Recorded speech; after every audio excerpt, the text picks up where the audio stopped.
윤석열 정부 2인자였던 한덕수 전 국무총리는 대통령 권한대행으로서 국정을 안정시키는 게 마지막 소임이라던 자신의 말을 뒤집고 대선에 뛰어들었지만 불과 9일 만에 중도 퇴장하고 말았습니다. 그동안 국민의힘 경선엔 참여도 하지 않은 채 줄곧 당 밖에서 당의 대선 후보 자리를 노리면서 무임승차, 불공정 논란이 끊이지 않았는데요. 당원들의 뜻을 내세우며 단일화를 요구했지만 결국 당원들이 등을 돌렸습니다. 이문현 기자가 보도합니다. 기습적인 새벽 입당과 함께 국민의힘 대선 후보를 꿈꿨던 한덕수 전 국무총리. 당원 투표 부결로 후보 자격을 얻지 못하자 승복한다는 입장을 냈습니다. 응원과 질책을 무겁게 받아들입니다. 모든 것을 겸허하게 수용하고 승복하겠습니다. 정확하게 9일 전 대선 출마를 선언하면서 한 전 총리는 개헌과 국민통합 등을 내세웠습니다.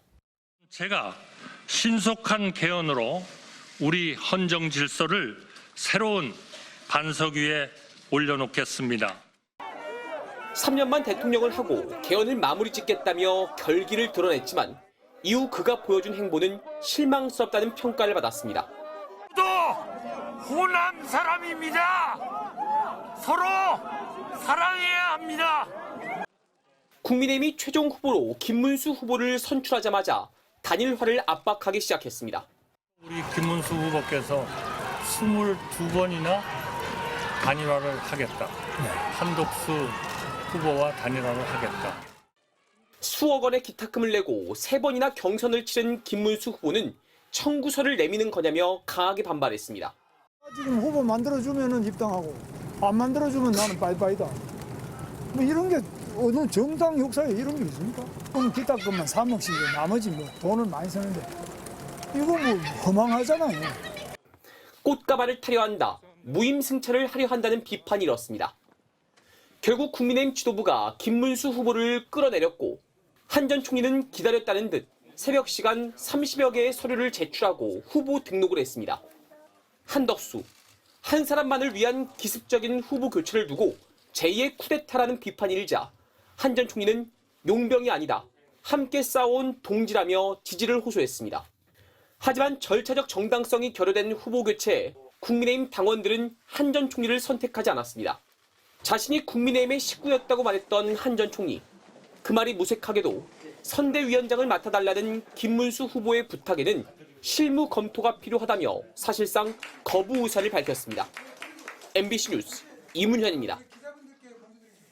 국민의힘에서는 김문수 후보가 최종 후보로 결정됐지만 이번 사태의 책임을 놓고 여진이 계속되고 있습니다. 권영세 전 비상대책위원장뿐 아니라 이른바 쌍권 지도부 중 한 명인 권성동 원내대표도 물러나야 한다는 목소리가 커지고 있습니다. 공윤선 기자입니다. 김문수 후보의 요청으로 긴급 소집된 국민의힘 의원총회.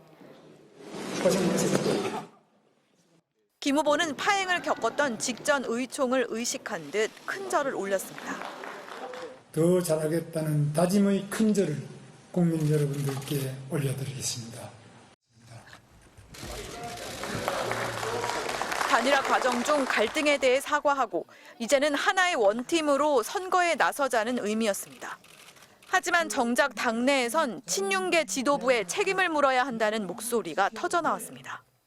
한동훈 전 대표는 SNS에 대선 후보 강제 교체 시도를 쿠데타로 규정한 뒤 친윤들이 대충 좋은 게 좋은 거라고 퉁치고 넘어가자고 하는 것 같다면서 국민의힘이 다시 일어서려면 친윤 쿠데타 세력에게 책임을 물어야 한다고 주장했습니다.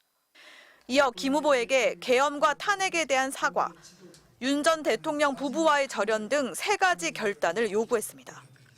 당내 친한계 의원 16명 역시 성명서를 내고 권성동 원내지도부의 동반 사퇴를 촉구했습니다. 경선 주자였던 홍준표 전 대구시장도 대선 경선판을 혼미하게 한 책임을 지고 권영세, 권성동 지도부 등은 사퇴하고 정계 은퇴도 해야 한다고 직격했습니다. 더불어민주당도 폭력적인 야밤 후보 교체를 시도해 국민적 정치 불신을 초래한 패륜적 지도부는 총사퇴하라고 요구했습니다. 국민의 심판을 요구하는 사람들로서는 좀 너무 무책임한 태도 아니었을까요? 자신들이 짊어질 책임감의 무게를 생각했다면 그렇게 가볍게 처신할 수 있었을까? 하지만 국민의힘은 친윤 지도부에 추가 책임을 묻기는 어렵다는 입장입니다. 김문수 후보 역시 대선 중에 원내대표 교체는 어렵다면서 권성동 원내대표를 공동선대위원장으로 임명했습니다. MBC 뉴스 공윤선입니다. 민주당 이재명 후보는 오늘 전남 지역 방문을 끝으로 지난 1일부터 이어온 11일간의 지역 일정을 마무리했습니다. 이 후보는 대선 후보 선출을 놓고 극한 대치를 이어온 국민의힘이 김문수 후보를 최종 선출한 데 대해 다행이라고 말했는데요. 김 후보를 향해선 우선 내란에 대해 사과부터 하라고 요구했습니다. 정상빈 기자가 보도합니다. 지역 행보 마지막 일정으로 전남을 방문한 이재명 후보. 국민의힘 김문수 후보가 최종 확정된 데 대해 후보 교체는 말이 안 되는 일이었다면서 다행이라고 말했습니다. 그래도 선출된 후보가 됐다니까 다행으로 생각합니다. 하지만 곧바로 내란 동조 세력과 내란을 비호하는 후보가 어떻게 국민의 선택을 받겠다고 할 수 있겠느냐면서 공세에 시동을 걸었습니다. 김문수 후보가 가장 먼저 해야 하는 일은 사과라고 날을 세웠고 국민을 상대로 총부리를 들이댄 내란 행위에 대해서 먼저 석고 대제부터 해야 된다고 생각합니다. 김 후보 지지를 호소한 윤석열 전 대통령을 향해서도 사죄부터 했으면 좋았을 것이라고 꼬집었습니다. 이 후보는 거듭 지금도 계속되는 내란을 진압해 나가고 있다며 지지층 결집을 호소했습니다. 이런 반역사 세력, 반공화국, 민주공화국 세력을 반드시 제압하고 진짜 대한민국 만들어야 하지 않겠습니까? 다산 정약용 선생의 유배지 강진에서는 네 편 내 편이 아닌 먹고 사는 문제 해결이 가장 중요하다며 실용주의를 내세웠습니다. 그런 조선의 위대한 학자 정약용 같은 사람들이 정치를 해야 되겠죠? 이재명 후보는 전남 화순을 시작으로 강진과 해남, 영암 등 한나절 만에 4개 지역을 돌았습니다. 농업 인구가 많은 전남을 방문한 만큼 쌀과 식량작물 가격을 안정시키고 농업인 퇴직연금을 도입하겠다며 농가를 겨냥한 공약도 제시했습니다. 민주당은 또 대표적 비명계 인사인 박용진 전 의원을 중심으로 국민화합위원회를 공식 출범시키며 당 안팎의 통합을 강조했습니다. 51개 소도시를 방문해 지역 행보를 이어온 이재명 후보는 내일 광화문 광장 유세를 시작으로 공식 선거운동에 돌입합니다. MBC 뉴스 정상빈입니다. 가까스로 후보 자리를 되찾은 김문수 후보가 대선 후보 등록을 마친 오늘 때맞춰 의미심장한 메시지가 공개됐습니다. 파면 이후 한 달 넘게 침묵을 지키던 윤석열 전 대통령이 김문수 후보를 공개 지지하고 나선 건데요. 불법 계엄으로 파면된 자신 때문에 열리게 된 조기 대선인데도 반성이나 사과는 없이 지지층의 단결을 호소했습니다. 국민의힘 반응은 어땠을까요? 재은효 기자가 보도합니다.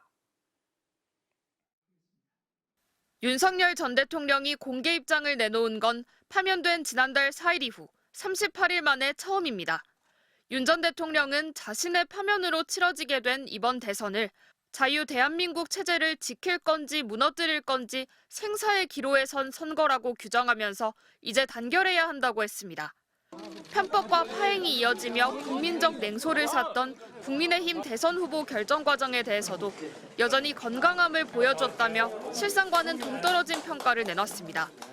최종 탈락한 한덕수 전 후보를 향해선 출마 선언 당시 밝혔던 자유민주주의와 국가의 번영을 위한 사명을 김문수 후보와 이어가달라고 당부했습니다. 이 밖에도 반대편은 강력하지만 단결하며 승리할 수 있다. 청년 세대가 다시 한번 함께해달라는 등 사실상 선거운동에 본격적으로 나섰다는 해석이 나옵니다. 위헌 위법한 12.3 비상계엄에 대한 반성과 사죄는 이번에도 없었습니다. 파면된 내란 우두머리 혐의 피의자가 문제없이 임기를 마친 원로 행세를 하는 모습에 당 안팎의 비판이 쏟아졌습니다. 자유와 법치에 심각한 손상을 끼친 장본인이 자유민주주의 수호 등을 언급할 자격이 있냐는 겁니다. 육선의 조경태 의원은 그 입 다물기 바란다. 가만히 있는 게 도와주는 거다. 빨리 출당시키던지 정리해야 한다고 원색적으로 비난했습니다. 민주당도 배후 조종했던 한덕수의 난이 실패하자 윤석열이 직접 날뛰고 있다며 국민 모욕이자 민주주의를 향한 또 한 번의 선전포고라고 직격했습니다. 윤 전 대통령은 내일 자신의 내란 우두머리 혐의 3차 공판에 출석할 예정입니다. 법원이 지하주차장 이용을 불허하면서 윤 전 대통령은 지상 출입구를 이용해 법정에 들어가야 합니다. 당장 포토라인과 법정 내 발언 등을 통해 극우 지지층 결집 시도를 노고라 하면서 선거에 악영향을 주는 것 아니냐는 우려가 국민의힘 내부에서 나오고 있습니다. MBC 뉴스 재은유입니다. 윤석열 전 대통령 부부의 공천개입 의혹을 수사 중인 검찰이 김건희 여사에게 이번 주 검찰청사에 나와 조사를 받으라고 정식 통보했습니다. 수사팀은 김 여사가 불응할 경우 체포 등 강제 수사도 고려 중인데요. 김 여사의 첫 검찰청사 조사는 사실상 초읽기에 들어간 것으로 보입니다. 조국현 기자입니다.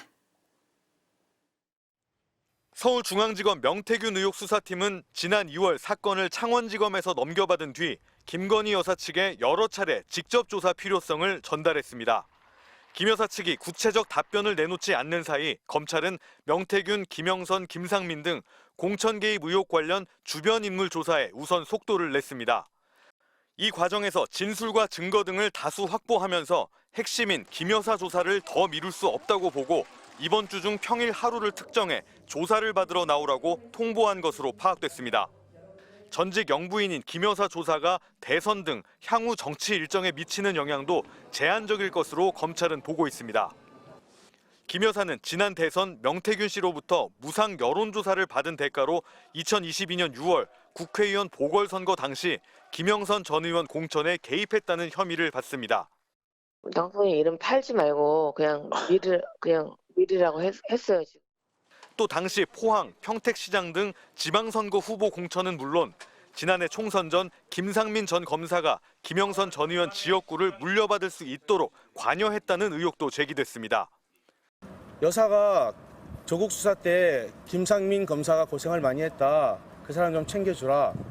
영부인이 2년 차에 전화가 와서 이런 부분을 부탁했을 때 그걸 거절하는 사람이 있겠습니까? 없죠. 검찰은 지난해 7월 대통령 경호처 부속 건물에서 이뤄진 이른바 황제 조사 논란 등을 감안해 검찰청사에서의 대면 조사 외에 다른 방식은 고려하지 않고 있습니다. 지난달 김 여사 측의 서면 조사 요구 역시 조사할 게 많다며 일축했습니다. 김 여사가 조사에 응하지 않으면 수사팀은 한두 차례 추가 출석 요구를 거쳐 체포 등 강제적 수단도 고려하는 것으로 알려졌습니다. 수사팀은 건진법사 의혹 관련 윤 전 대통령 자택을 압수수색한 서울 남부지검으로부터 최근 김 여사 휴대전화 등 압수물 일부를 제출받는 등 막판 수사 다지기에도 나섰습니다. MBC 뉴스 조국현입니다.